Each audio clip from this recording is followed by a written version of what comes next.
Hi, I'm Dr. Liz Lipsky, Director of Doctoral Studies at Hawthorne University and the author of Digestive Wellness.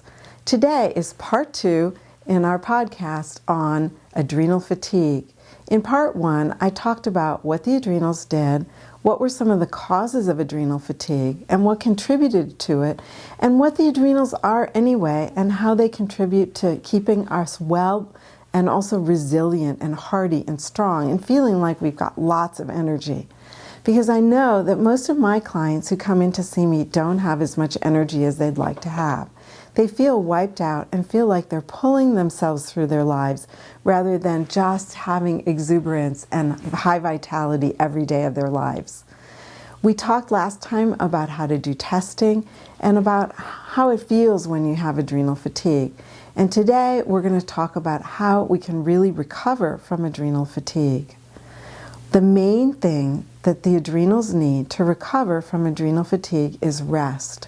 One of the main experts on this area, James Wilson, who has a book called Adrenal Fatigue, recommends this, that we get into bed and get to sleep before 10 p.m. at night. For many people who have adrenal fatigue, this is no problem at all because they're so pooped out, they're in bed long before that. But for another subset of people with adrenal fatigue, 10 o'clock is just when they're starting to kick into their second burst, second wind energy, and they're just starting to feel like go instead of stop. This is a mistake. For all of us who have adrenal fatigue, or even those of us who don't, you know that feeling of that wired, tired feeling where you've just kind of pushed yourself a little too far and you get that second wind? It's really important if you're adrenal fatigued to make sure that you get into bed early. And don't wait for that second wind because it's blocking that kind of effect. And getting to bed early that helps the adrenals relax and recover and their ability to gain that elasticity and resilience again.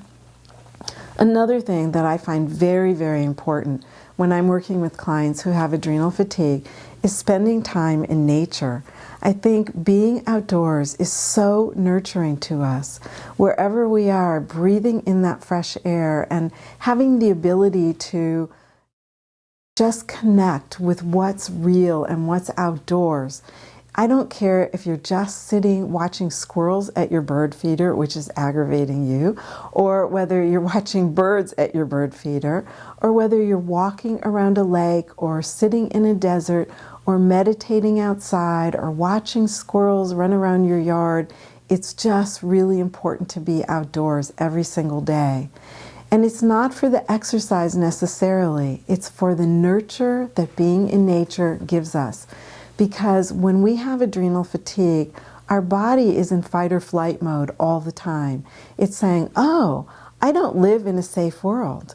And so many of the things I'm telling you are going to be things that are calming to your nervous immune system, calming to your endocrine system, calming to you as a person. And what they do is they tell you, I live in a safe world. Everything's well in my world and everything's well in my life. So sitting outdoors or walking outdoors, very important.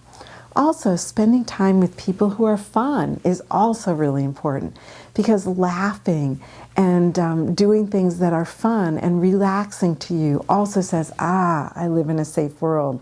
So things like hobbies can be very, very important, whether you're painting or beading or working on a junky old car that you decided needed restoration.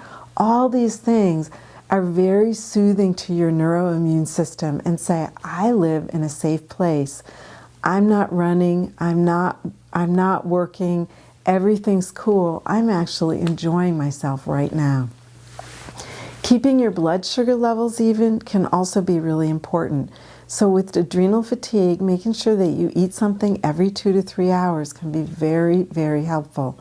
And it may be exhausting when you first get off of caffeine, but I think another thing that's very important is decaffeinating yourself. Caffeine temporarily gives you energy, but it's robbing yourself then you have to pay later. And where you pay is in your adrenals. So I find that many of my clients are using caffeine all day long to keep themselves stimulated and awake and able to function, or sugar, or both. And then at the end of the day, they're using wine and beer and alcohol to bring themselves down, to numb themselves. And again, I find it's just great to run on my own energy. If I'm tired, I like to relax. If I'm not tired, then I go.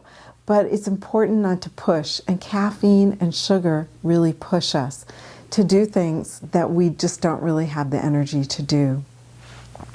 Also, it's important for people with adrenal fatigue to start relaxing somewhere around 9 p.m. at night. It means turning off computers, stopping watching TV, getting away from electronics, and just making sure that you stop having that kind of buzz in your life, because it stimulates you more. So it's a time to read a magazine, to meditate, to do some stretching, to take a hot bath. It's time to read a book. It's just time to start settling down, settling in, to say again, I live in a safe world and I'm not going to disrupt it with electromagnetics. I'm just going to start mellowing out for the day. Gentle exercise is also really important.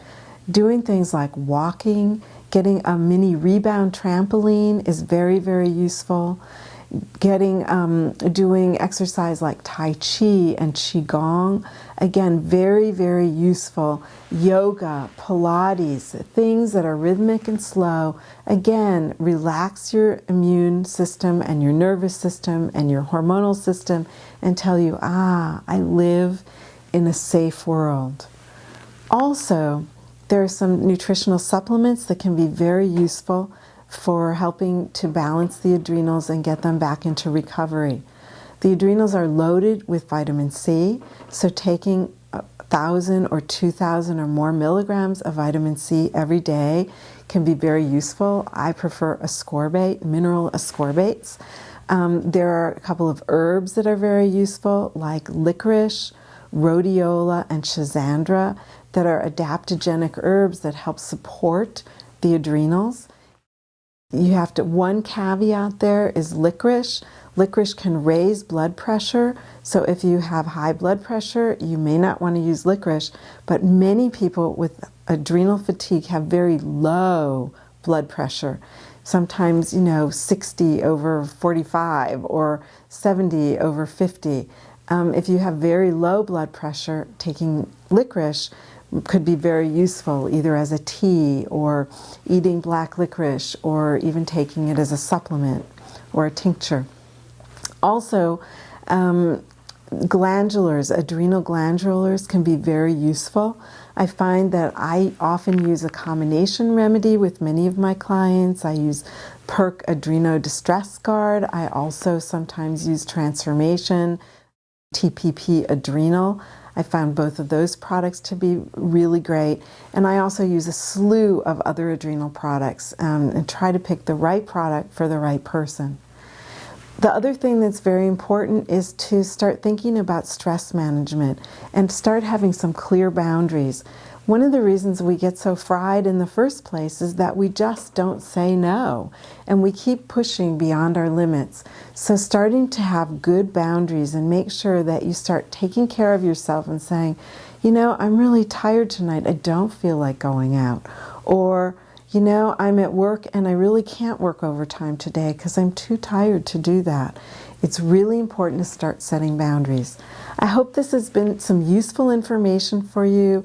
There's so much more you can learn about adrenals, but if you just don't feel like you have resiliency in your life and energy, start looking at how you can start balancing your adrenals. And again, do listen to part 1 of this podcast on what the adrenals are and what they do in your body and why they get so wiped out. This has been Liz Lipsky, and I hope this has been useful for you. And until I talk with you next time, be well.